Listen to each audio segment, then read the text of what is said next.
Hi everyone, Pragati this side. Welcome to simplified maths. आज हम बहुत इंपॉर्टेंट टॉपिक डिस्कस करेंगे ग्रुप थ्योरी का, that is counting of homomorphism. Exam में इसका क्वेश्चन जरूर आता है। कुछ नहीं है, बस कुछ चीजें हैं, 1 1 on 2 और होमोमॉर्फिज्म निकालने के फॉर्मूले हैं, वो याद करने हैं। इस वीडियो में आपको क्लियर हो जाएंगे with examples. So let's get started.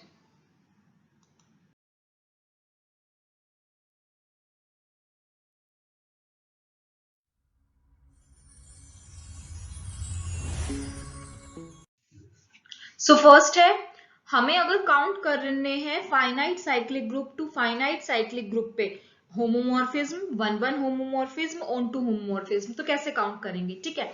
सो यहाँ पे मैंने लिए हैं, मैंने कंसीडर किया है G टू G डैश। ठीक है, जहां पे मैंने कंसीडर किया है ऑर्डर ऑफ G है M और ऑर्डर ऑफ G है G डैश है N। ठीक है, यहाँ पे G ग्रुप भी फाइनाइट साइक्लिक ग्रुप है और G डैश भी फाइनाइट साइक्लिक ग्रुप है। सो फाइनाइट साइक्लिक ग्रुप से फाइनाइट साइक्लिक ग्रुप में नंबर ऑफ होमोमॉर्फिज्म क्या होते हैं? दोनों का जो ऑर्डर है MN, दोनों का ऑर्डर का GCD ले लो। ठीक है, एग्जाम्पल से अगर मुझे नंबर ऑफ होमोमॉर्फिज्म निकालने हैं फ्रॉम Z6 टू Z8, क्या होगा? GCD of 6 8। यहाँ पे M क्या है? 6 और N क्या है? 8। Number of onto homomorphism from G to G dash कैसे होते हैं? अगर N M को डिवाइड कर रहा है तो phi M, अगर N M को डिवाइड नहीं कर रहा है तो 0। एग्जाम्पल से देखते हैं, number of onto homomorphism from Z6 to Z8। यहाँ पे N M को डिवाइड कर रहा है, मींस 8 डिवाइड कर रहा है 6 को। N क्या है? 8। क्या 8 6 को डिवाइड कर रहा है? नो। तो जहां पे N डजंट डिवाइड M, वहां पे क्या होगा? Onto homomorphism 0। ठीक है, अब नंबर ऑफ 1 1 होमोमॉर्फिज्म कैसे निकालते हैं? वो होते हैं इक्वल्स टू K। K क्या है? यहाँ पे number of elements of order M in G dash. ठीक है, K कितने एलिमेंट्स है ऑर्डर M के G डैश में? ठीक है, ऑर्डर M क्या है? Order of group G। So order M के एलिमेंट्स देखने हैं G डैश में। ठीक है, यहाँ पे आ जाओ। अगर मैं एग्जांपल से देखूं, number of 1 1 homomorphism from Z5 to Z10, यहाँ पे M क्या है? 5। सो 5 ऑर्डर के नंबर ऑफ एलिमेंट्स निकालने हैं G डैश में, वो क्या होगा? 5 5 5 5 क्या होता है? ऑयलर्स फंक्शन, दैट इज 5 - 1 4 आ गया। ठीक है, इसी तरह से अगर मुझे नंबर ऑफ 1 1 होमोमॉर्फिज्म निकालने हो Z16 टू Z8 में, यहाँ पे M क्या है? 16, N क्या है? 8। 16 जो है बड़ा हो गया 8 से, और किसी भी ग्रुप का ऑर्डर, उसके कोई भी अगर हमें ग्रुप गिवन है तो उसके जो एलिमेंट्स लेंगे उसका मैक्सिमम ऑर्डर कितना हो सकता है? जो उस ग्रुप का ऑर्डर है। यहाँ पे तो ग्रुप का ऑर्डर 8 है। क्या कोई ऐसा एलिमेंट मिलेगा जिसका ऑर्डर 16 हो? बिकॉज M क्या है यहाँ? 16 नहीं। तो नंबर ऑफ 1 1 होमोमॉर्फिज्म कितने हो जाएंगे? 0, लाइक दिस। नेक्स्ट, काउंटिंग कहां से करनी है अब? Infinite cyclic group G to infinite cyclic group. यहाँ पे G भी इनफाइनाइट साइक्लिक ग्रुप है और G डैश भी इनफाइनाइट साइक्लिक ग्रुप है। फर्स्ट केस था finite cyclic group to finite cyclic group, second case है infinite cyclic group to infinite cyclic group. इसका सिंपल है, एग्जाम्पल की भी जरूरत नहीं है।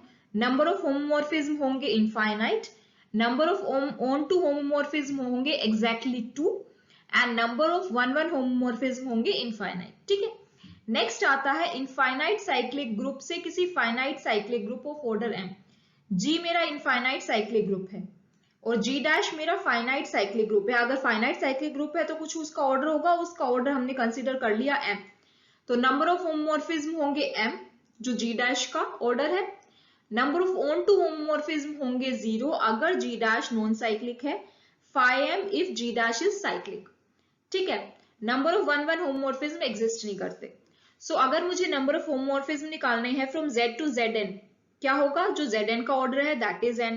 Z to Sn where N is greater than equals to 3, Sn का ऑर्डर जो होगा that is N factorial. Z to K4, जो K4 का ऑर्डर होगा, यहाँ पे Z का ऑर्डर Z क्या है मेरा? इनफाइनाइट साइक्लिक ग्रुप, और जो राइट हैंड साइड में जो भी है ये सारी चीजें, ये क्या है मेरा? Finite cyclic group. ठीक है, जो फाइनाइट साइक्लिक ग्रुप का होगा वो ऑर्डर लेंगे, वो नंबर ऑफ होमोमॉर्फिज्म हो जाएंगे। तो K4 का क्या होता है order? That is for Z to Zn, Z to Zn into Zm, Zn into Zm का ऑर्डर क्या होगा, Nm, तो वही उसका नंबर ऑफ होमोमॉर्फिज्म हो जाएंगे, where GCD of Nm is not equals to 1. Z to An, An का order क्या होता है, n फैक्टोरियल बाय 2, तो नंबर ऑफ होमोमॉर्फिज्म कितने हो जाएंगे, n फैक्टोरियल बाय 2. ऐसे ही Z to QH, QH का ऑर्डर होता है 8, ऐसे ही नंबर ऑफ होमोमॉर्फिज्म कितने हो जाएंगे 8. Z to DN, D2N, D2N का मतलब इसका ऑर्डर क्या हो जाएगा 2n, so number of homomorphism कितने हो जाएंगे 2n. Z to GL and ZP, general linear group, so GL का क्या होता है order, Pn minus 1, Pn minus P up to Pn minus 1. ठीक है, यही नंबर ऑफ होमोमॉर्फिज्म हो जाएंगे. मींस राइट हैंड साइड में, मतलब कि जो फाइनाइट साइक्लिक ग्रुप है उसका जो ऑर्डर होगा वही नंबर ऑफ होमोमॉर्फिज्म हो जाएंगे. लास्ट में स्पेशल लीनियर का केस है, सो स्पेशल लीनियर का जो ऑर्डर होता है वही मेरे नंबर ऑफ होमोमॉर्फिज्म हो जाएंगे. अब हम देखते हैं वन वन होमोमॉर्फिज्म जो एग्जिस्ट ही नहीं करते. तो कोई भी आपको ग्रुप दे दे, वन वन होमोमॉर्फिज्म एग्जिस्ट नहीं करता from infinite cyclic group to finite cyclic group. Right, अब ऑन टू देखते हैं. अगर G डैश मेरा नॉन साइक्लिक है तो 0 हो जाएगा, अगर G डैश मेरा साइक्लिक है तो φm हो जाएगा. तो इन सब में आप देखिए कौन सा साइक्लिक ग्रुप है और कौन सा नॉन साइक्लिक ग्रुप है. ठीक है, सो लेट्स देखिए, number of one one homomorphism तो किसी के एग्जिस्ट ही नहीं करेंगे.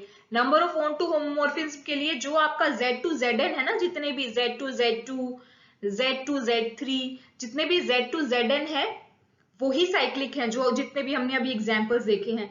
बाकी सभी नॉन साइक्लिक है. जैसे Z to K4 देखा, that is non cyclic. Z to GL group देखा, Z to SL ग्रुप देखा, ये सारे हमारे नॉन साइक्लिक ग्रुप है. तो सबका ही ऑन टू होमोमॉर्फिज्म 0 होगा. ठीक है, बस Z to Zn जो है वो साइक्लिक होगा और उसका क्या होगा ऑन टू होमोमॉर्फिज्म φn, जो n की वैल्यू है. ठीक है, next, counting of homomorphism from any finite group to infinite group. यहाँ पे क्या है, अभी जो हमने प्रीवियस थर्ड पॉइंट देखा वो था infinite cyclic group to finite cyclic group. Fourth में हम काउंट करेंगे from finite cyclic group to infinite cyclic group. अब G फाइनाइट साइक्लिक ग्रुप है तो उसका कुछ ऑर्डर होगा. Let us assume that order of G is m. Right, so यहाँ पे मैंने कंफ्यूजन ना हो इसलिए G डैश को ही फाइनाइट साइक्लिक ग्रुप लिया है. जैसे वहां पे G टू G डैश निकाला था जहां पे G डैश फाइनाइट था, तो कंफ्यूजन ना हो इनफाइनाइट और फाइनाइट में, इसलिए मैंने G dash to G consider किया है, जहां पे जो मेरा G डैश है वो फाइनाइट है और उसकी ऑर्डर 1 है. ठीक है, कंफ्यूजन ना हो जाए इसीलिए, वरना आप G टू G डैश ले लो, वहां पे G फाइनाइट ले लो और ऑर्डर M ले लो, one and the same thing. तो यहाँ पे G dash to G consider कर रही हूँ. G dash finite cyclic group है जिसका ऑर्डर M है और G इनफाइनाइट साइक्लिक ग्रुप है.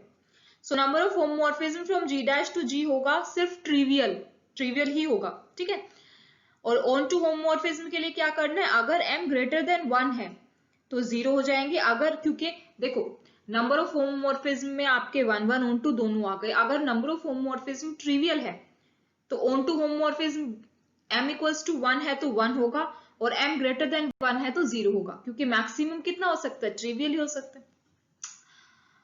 Number of 1 1 homomorphism from G dash to G doesn't exist. ठीक है, नेक्स्ट हमने ग्रुप कंसिडर किया है from G to G dash. ठीक है, where G is finite cyclic group of order n. ठीक है, G जो है फाइनाइट है, साइक्लिक ग्रुप है. यहाँ पे जो G डैश है वो सिर्फ फाइनाइट है, साइक्लिक का कुछ भी यहाँ पे मेंशन नहीं है. ठीक है, G to G dash consider किया है. G is finite cyclic group and G dash is any finite group of order m. तो नंबर ऑफ होमोमॉर्फिज्म ये होंगे समेशन AK. यहाँ पे K जो है ऑर्डर ऑफ G को डिवाइड करेगा. AK क्या है, number of elements of order K in G dash. ठीक है, सबसे पहले तो हमें ऐसा K निकालना है जो ऑर्डर ऑफ G डिवाइड करे. उसके बाद उस ऑर्डर के कितने एलिमेंट है G डैश में वो निकालने हैं. Number of onto homomorphism होंगे φm. अगर G डैश साइक्लिक है और M जो है N को डिवाइड कर रहा है, अदरवाइज 0. नंबर ऑफ 1 1 होमोमॉर्फिज्म होंगे alpha n, where alpha n is nothing but number of elements of order n in G dash. Right,